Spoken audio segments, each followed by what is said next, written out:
Hello बच्चों, let's read the question. कह रहा है the correct order of radius is, radius का करेक्ट ऑर्डर क्या होगा बच्चों।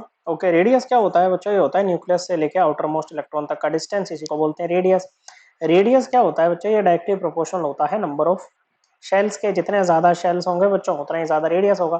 तो जब हम डाउन द ग्रुप मूव करते हैं तो बच्चों नंबर ऑफ शेल्स क्या करते हैं बच्चों? नंबर ऑफ शेल्स आपके इंक्रीज करते हैं बच्चों।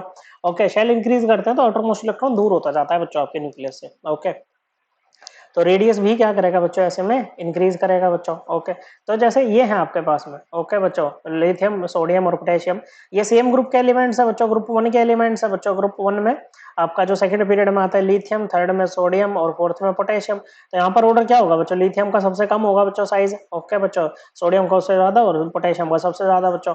ओके, लेकिन यहाँ पर सोडियम का सबसे कम दे रखा है, तो ये इनकरेक्ट हो जाएगा, ये हमारा आंसर नहीं होगा बच्चों।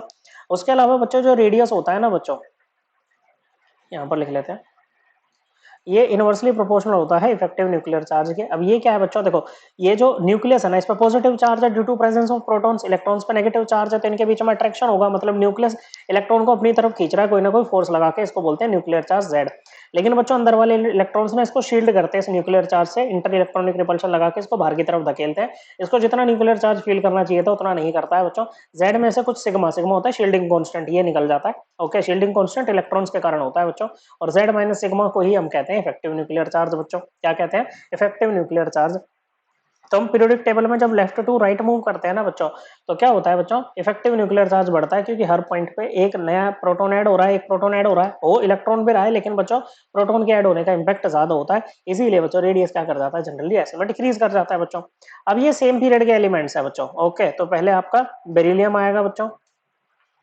ओके, फिर बोरोन आता है, फिर नाइट्रोजन आता है। तो इसमें साइज का इंक्रीजिंग ऑर्डर क्या होगा बच्चों? लेफ्ट टू राइट तो डिक्रीज करता है बच्चों, तो नाइट्रोजन का सबसे कम, फिर बोरोन का, और सबसे ज्यादा बेरिलियम का बच्चों। ये साइज होना चाहिए बच्चों, लेकिन इन्होंने क्या कर रखा है बच्चों?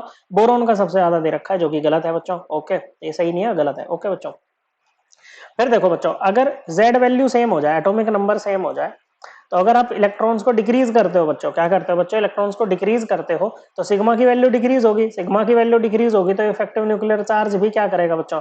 ये डिक्रीज करेगा, सॉरी, सिग्मा डिक्रीज तो इफेक्टिव न्यूक्लियर चार्ज आपका इंक्रीज करेगा। ओके, तो रेडियस क्या करेगा बच्चों? इंक्रीज करेगा। इसीलिए जो न्यूट्रल एटम होता है ना बच्चों, इसका जो साइज होता है ना, वो अपने कोरोस्पोंडिंग कैटायन से क्या होता है बच्चों? कम होता है। क्या होता है बच्चों? कोरोस्पोंडिंग कैटायन से कम होता है। और जितना ज्यादा पॉजिटिव चार्ज बढ़ता जाएगा ना बच्चों, ये रेडियस उतना ही कम होता जाएगा, साइज उतना ही कम होता जाएगा बच्चों। तो यहाँ पर क्या होगा बच्चों कि इन तीनों में ना Fe2+ का साइज सबसे ज्यादा होना चाहिए बच्चों, फिर आपका Fe3+ का, और सबसे कम होना चाहिए Fe4+ का। तो ये भी हमें गलत ही दे रखा है बच्चों यहाँ पर, तो ओके, ये होना चाहिए था। अब देखो, अगर इन तीनों की बात करें बच्चों, F- के पास में कितने इलेक्ट्रॉन्स होंगे बच्चों? फ्लोरीन का एटॉमिक नंबर 9, तो इसमें इलेक्ट्रॉन्स भी 9, लेकिन एक इसने बाहर से ले लिया बच्चों, तो 10 इलेक्ट्रॉन हो गए बच्चों। ऑक्सीजन के पास 8 होते हैं, 2 बाहर से ले लिए तो 10 इलेक्ट्रॉन। नाइट्रोजन के पास 7 होते हैं, 3 बाहर से ले लिए तो 10 इलेक्ट्रॉन। तीनों के इलेक्ट्रॉन सेम है बच्चों। ओके, तो इनको बोलेंगे आइसो इलेक्ट्रॉनिक स्पीशीज।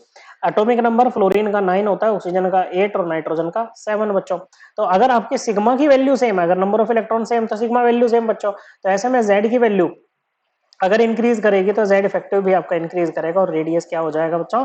रेडियस आपका कम हो जाएगा बच्चों। ओके, तो यहाँ पर सबसे ज्यादा उसका होगा जिसका एटॉमिक नंबर सबसे कम है, जिसकी जेड वैल्यू सबसे कम है, तो वो N3- ही होगा बच्चों। उसके पीछे कौन हो जाएगा? O2-, और सबसे पीछे F-। आइसो इलेक्ट्रॉनिक स्पीशीज में यही होता है बच्चों, जितना ज्यादा मैग्नीट्यूड नेगेटिव चार्ज का होगा ना, साइज उतना ही ज्यादा होगा, और पॉजिटिव चार्ज का मैग्नीट्यूड जितना ज्यादा होगा, साइज उतना ही कम होगा। तो एक करेक्ट ऑर्डर हमें दे रखा है, सो करेक्ट आंसर है ऑप्शन 2। आई होप आपको ये एकदम क्लियर हो गया होगा। थैंक यू बच्चों।